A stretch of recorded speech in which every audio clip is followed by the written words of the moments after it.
super fresh fish. Hake in this case. It is firm, it doesn't have any fishy smell, and that is the first telltale sign of how fresh fish is. It shouldn't smell at all, and you need to know that. It is so important. So dinner's been decided. It's going to be a beautiful Spanish dish, hake in a green sauce. It is delicious.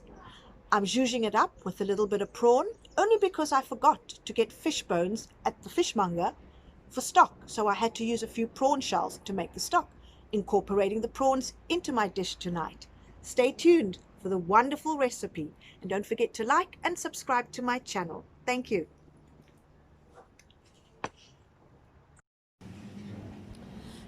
So my hake in green sauce goes like this. I've got a very generous amount of olive oil in my pan, and to that I'm going to add some very finely chopped onions. I guess a shallot would be nice again, but it has to be onions in this case because that's what I have. And I'm going to soften this together with some finely chopped garlic. And while that is going, I'm going to show you what I use to thicken it. Sometimes they use flour, sometimes they use mashed potato. I like to use what is called Beurre. It's what the French love to use to thicken sauces.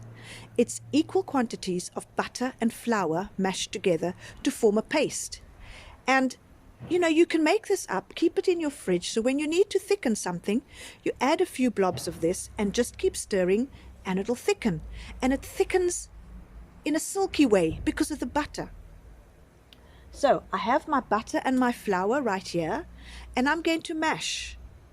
It's a little bit hard because it's cold, so I'm going to put it down and I'm going to work my butter and flour together while my onions are softening. And for me, this is just such a wonderful way to thicken things. It's not what I use all the time, but in this case, I'm going to use it because I want that beautiful silky sauce. Now the green sauce happens because of parsley, and I also like to add a little bit of capers to it. So we've all got our variations on certain recipes, and that is the way you've got to do it. You've got to do what makes you happy. You don't always have to follow a recipe to the T. If you don't like capers, you leave it out. Simple as that. And as I've said before, fresh fish doesn't smell at all. People often say, oh, I don't like fish because of the smell. Well, there shouldn't be a smell.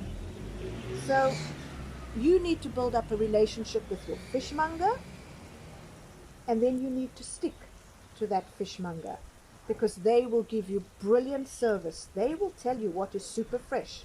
This morning at my fishmonger, it was hake, kingklip, and yellowfin tuna that was super fresh, and it looked magical. So you've got to decide what you want to play with.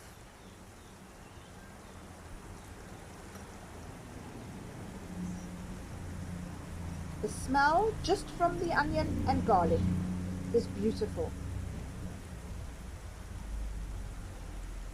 It is cold, so it's taking me a while to mash my butter and my flour, but I'll get there. And I also used a small plate, which wasn't very bright, but I'll get there.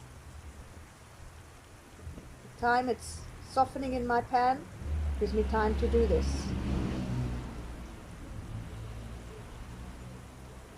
So I'd forgotten to ask my fishmonger for the fish bones because I needed to make stock for this. And I got home and I realized that, and I thought, oh, right, now what? And I'm lucky enough to always have a few prawns lying around in the freezer. So I just took out 4. Fair enough, they were big, but that's all I needed. I peeled them, pulled the head off, put that in some cold water, and simmered it just for half an hour. And that is going to be my fish stock today. So you can always make a plan. Always make a plan. And there's some white wine that goes into this recipe as well, which of course takes it to a whole new level. I'm almost there with my beurre manière. I'm actually going to use my hand because the heat of my hand will soften the butter and give me the paste that I'm wanting. It's a bit windy, so I don't want any fires blown out. So I don't fry my hake beforehand. I put it straight into my sauce to cook really slowly, and it remains just a beautiful texture. The skin is on because that holds it all together. Very, very important, because if you take the skin off, hake is such a fragile fish that it can just fall apart, and we don't want that. We want beautiful pieces of hake.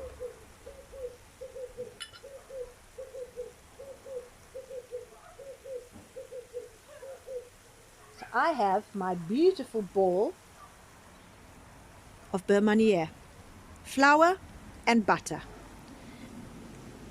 And often I form it into a log, wrap it up in plastic, and I have that in the fridge, which just hangs out there.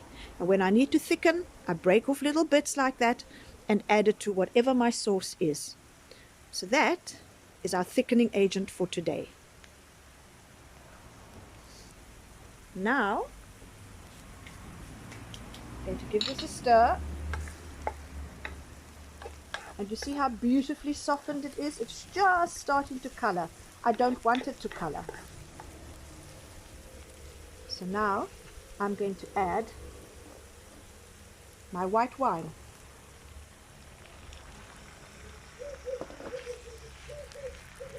Oh, that smell.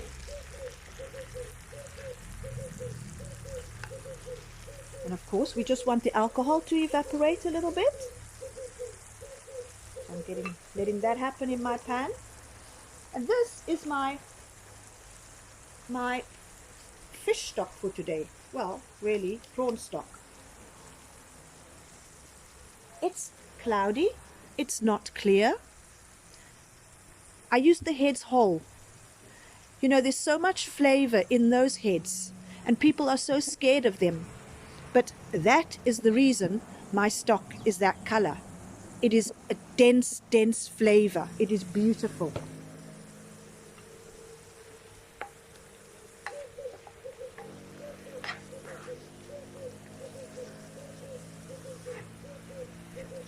I'm going to add my parsley and my capers. I only have a few capers, but they will add just another dimension. Capers are funny things. You either love them or you hate them. And it's time to add my stock. And I haven't strained my stock, so there are little bits in it, which is fine. Absolutely fine.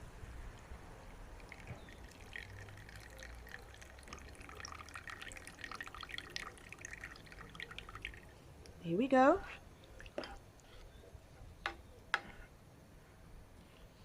My fish I've seasoned just with salt and pepper.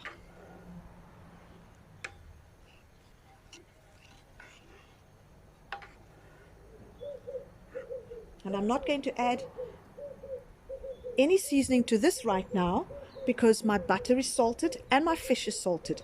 So we can always adjust it afterwards, but for now, this is how it's going to be.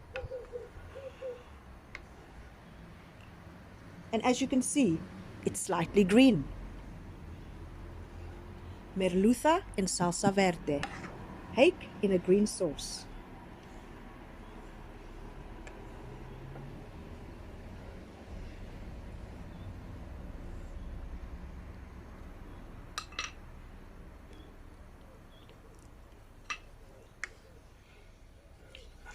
Oh, that's delicious, just as is. And I'm going to add little bits of my beurre manière, like that. So I don't want a thick, gloopy sauce. I just want something that has got a bit of body to it. And when you work with beurre manière, you don't have to worry about the lumps of flour, because what happens is it melts. It just melts, the butter. That is the reason for the butter being there. It just melts. You've got no lumps to whisk out. And you've just got to give it time to thicken. Got to get it all dissolved before then.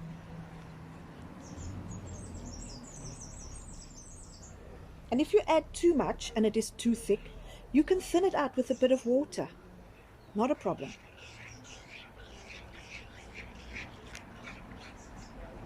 So these are simple ingredients that you're using here. I'm using 4 little prawns because I needed the shells. But if I didn't, I would not have any shellfish in this. It would just be the hake. And the capers are being used because that's the few that I had left and I wanted to use them up.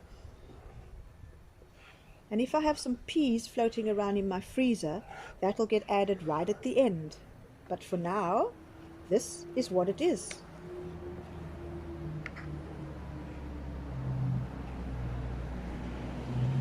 And I'm going to add a little bit more beurre manie because my fish juices will also go into the sauce. But as you can see, it's already starting to thicken a little bit. It's got a bit more body.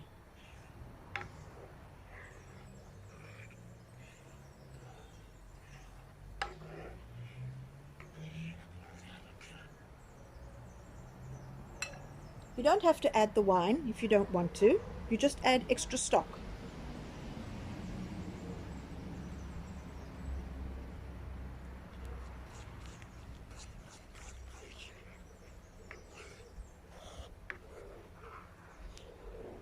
Can you see how it is thickening beautifully? It really is a wonderful way of thickening things. It enriches it. There we go. And now I'm going to add my fish. And really, once the fish is added, it takes literally 10-15 minutes to cook, because hake doesn't take long to cook, and it will be done. Look at that. Look at that.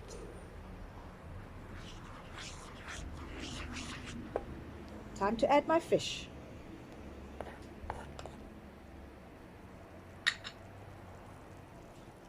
Going to turn the heat down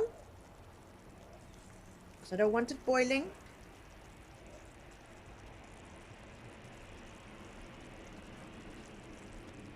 Can you see how firm my hake is? Can you see that? It's beautiful.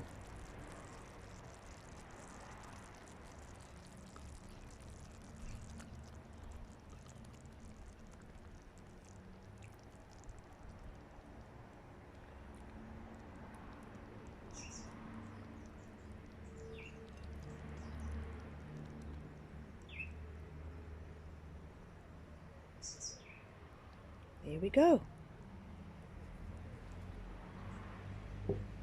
I'm going to cover that so that the heat can actually cook the hake without much heat happening at the bottom. And that is going to be dinner. Please give it a try. It is so simple and so delicious and so nutritious. So just give it a try. You can use other fish if you want to, but I prefer and still think that hake is the best fish to use for this dish. I will put my prawns on later on because the prawns cook very, very quickly, and I just want the hake to cook a bit, and then we'll add my prawns. But do give it a try.